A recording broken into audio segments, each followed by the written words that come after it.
Hi guys, welcome back with me again in this channel. On today's tutorial, I'm going to show you how you can change a kid's profile on Netflix to a grown-up one.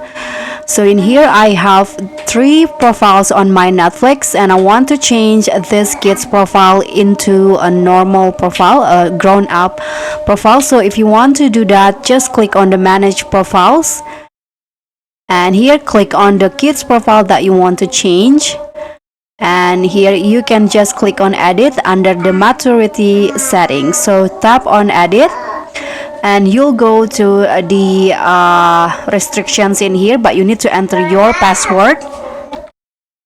After you enter your password, you can just click on continue in here and let's just wait. So as you guys can see here under the viewing restriction, the current profile is a kid's profile.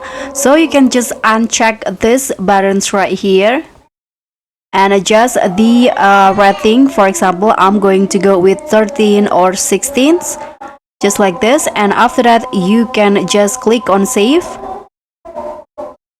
So now the profiles.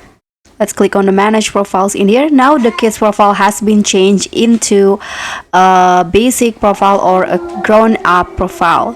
So that's all for me. Thank you so much for watching. Don't forget to like, comment, and subscribe. Also click on the thanks. Bye.